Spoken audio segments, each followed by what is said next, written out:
Marcus Bennett stared at the small plastic tube in his hand, the reality of what he was about to do finally sinking in. At 32, he never imagined he'd be standing in his bathroom, about to spit into a DNA test kit that might unravel his entire sense of identity. The rectangular box with its clinical instructions sat on the counter, promising answers but threatening his peace of mind. It had started 3 weeks ago at his mother's 65th birthday dinner. The evening had been pleasant enough. His sister Jessica had flown in from Portland. His father Richard had managed to cook a roast without setting off the smoke alarm, and his mother Claire had been genuinely surprised by the vintage record player Marcus had tracked down. It was during dessert that his Aunt Susan, 3 glasses of wine deep and loose-lipped as always, had leaned over to him. "You know," she'd said, her voice carrying that conspiratorial tone that always preceded something she shouldn't say. "You look more and more like him every year." Marcus had smiled politely, assuming she meant his father. "Dad's hairline does seem to be my future," he'd joked, running a hand through his dark blonde hair. Susan had blinked, confusion briefly crossing her face before she'd covered it with a laugh that sounded hollow. "Oh, of course," she'd said quickly, then excused herself to the bathroom. The moment might have passed unnoticed, if not for the look that flashed between his mother and Jessica, quick, alarmed, and loaded with something Marcus couldn't identify. Later that night, as the party wound down and Richard dozed in his armchair, Marcus had found his mother alone in the kitchen, carefully wrapping leftover cake. "What was that about with Aunt Susan?" he'd asked casually, reaching for another beer from the fridge. His mother's hands had stilled momentarily. "What do you mean?" "That weird comment about me looking like someone." The silence that followed lasted 2 seconds too long. "Oh, you know Susan after a few glasses. She probably meant your grandfather." But Marcus had caught the tremor in her voice, the way she wouldn't meet his eyes. "Mom," he'd pressed. "Who did she mean?" Claire had finally looked up, her eyes shining with unexpected tears. "It's nothing, Marcus. Ancient history." But it wasn't nothing. The seed of doubt had been planted, and over the next few days it had grown roots, tendrils of suspicion that wrapped around his thoughts. He'd found himself studying his father's features in old photographs, comparing them to his own in the mirror. Richard's square jaw versus his own more angular one. Richard's broad nose against his straighter profile. Little things he'd never questioned before suddenly seemed like evidence. He'd called Jessica, hoping she might shed light on the situation, but her awkward deflections only heightened his suspicions. "You should talk to Mom," she'd said finally. "It's not my story to tell." Which led him to today. After 2 weeks of sleepless nights and unanswered texts to his mother, Marcus had ordered the DNA test. He wasn't even sure what he was looking for. Confirmation that Richard Bennett, the man who had taught him to ride a bike and attended every one of his high school basketball games, was his biological father? Or proof of the growing suspicion that the foundation of his identity was built on a lie? His phone buzzed.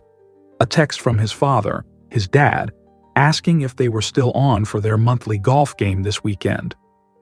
Marcus's thumb hovered over the screen, unsure how to respond. How could he face Richard with this question mark hanging between them? But how could he not?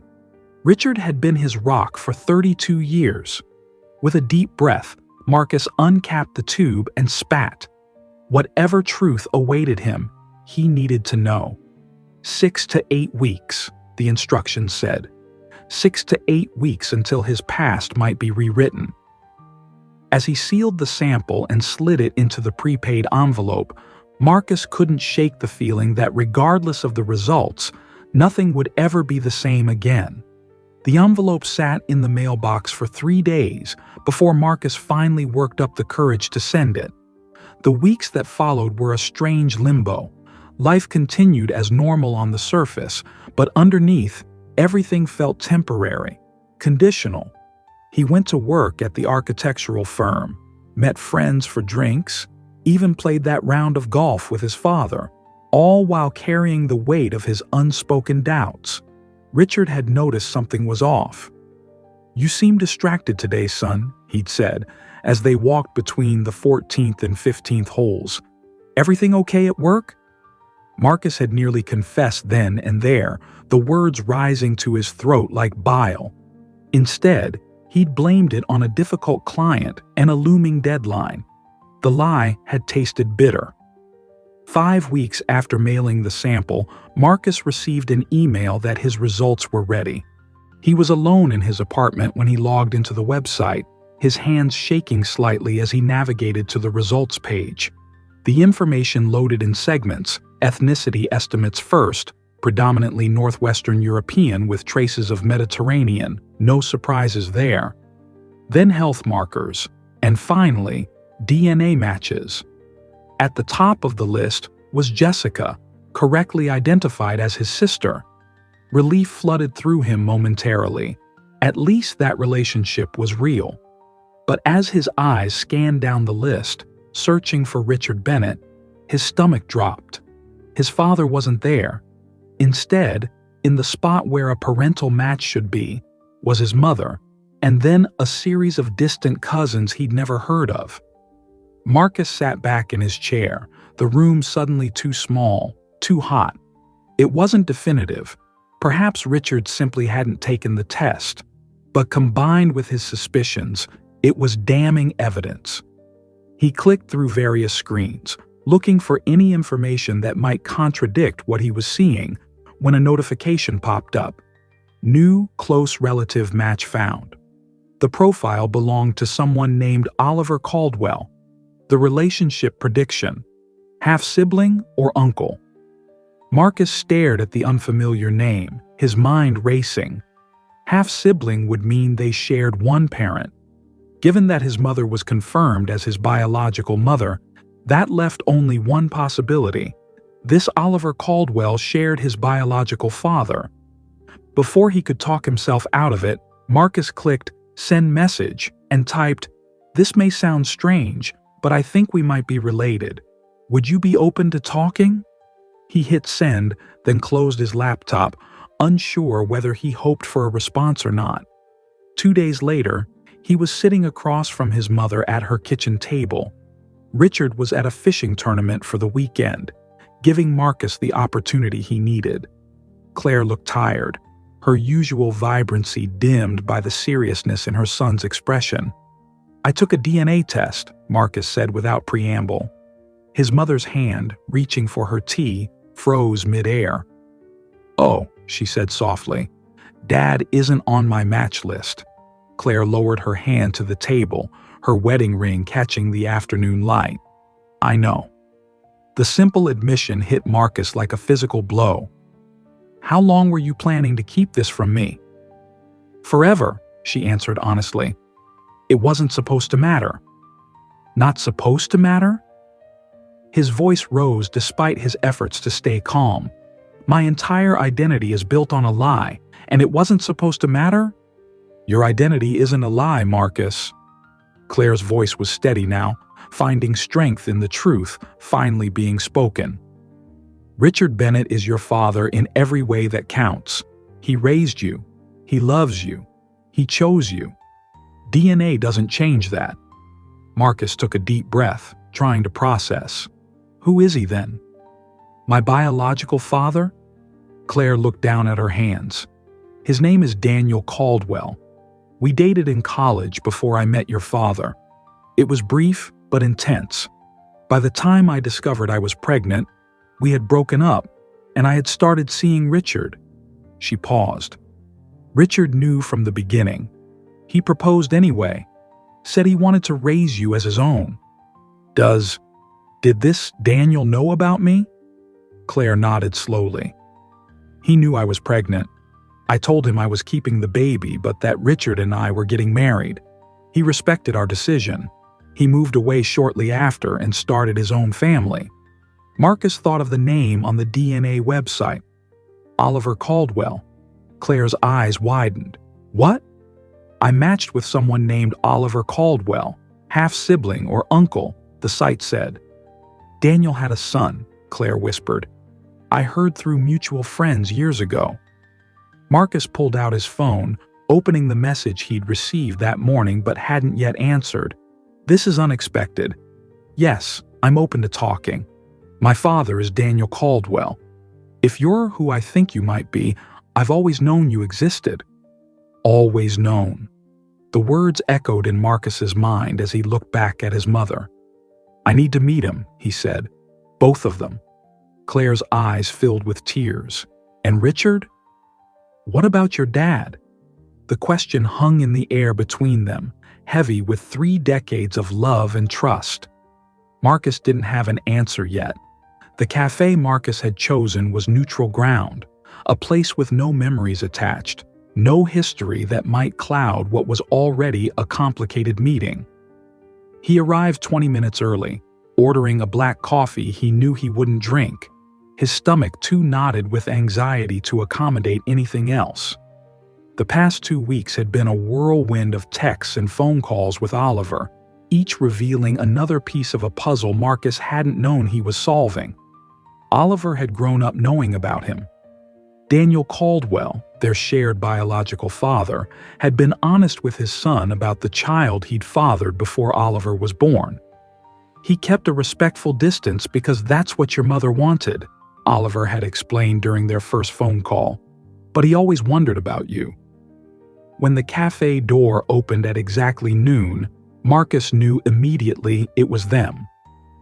Oliver he recognized from the photos they'd exchanged, tall and lanky with the same angular jawline and straight nose that Marcus saw in his own mirror. And beside him, a man in his mid-60s with silver-streaked hair and familiar eyes. Daniel Caldwell approached the table slowly, a mixture of awe and trepidation on his face. Marcus, he said, his voice surprisingly steady. Thank you for agreeing to meet. The next hour passed in a blur of careful questions and cautious answers. Daniel was a geology professor who had spent much of his career traveling for research. Oliver, at 30, was an environmental lawyer.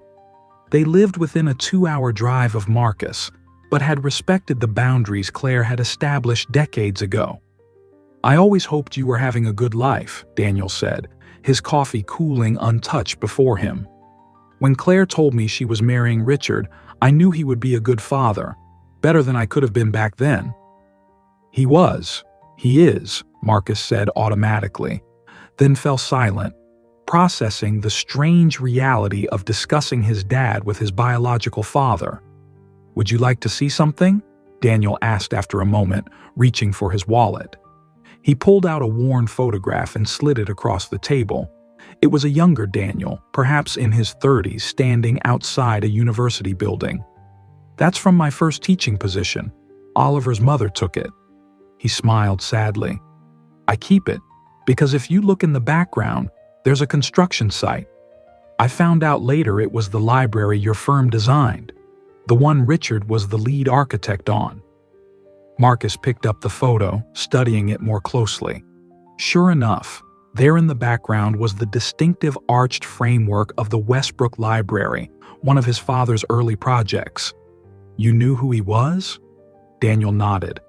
I followed his career from a distance. I thought if I knew a little about him, I might understand something about the life you were having. Oliver, who had been quiet for most of the conversation, leaned forward. Dad used to point out buildings your father designed when we'd drive through certain cities. He never explained why to my mom, but he told me once it made him feel connected to you somehow. Marcus felt a lump forming in his throat.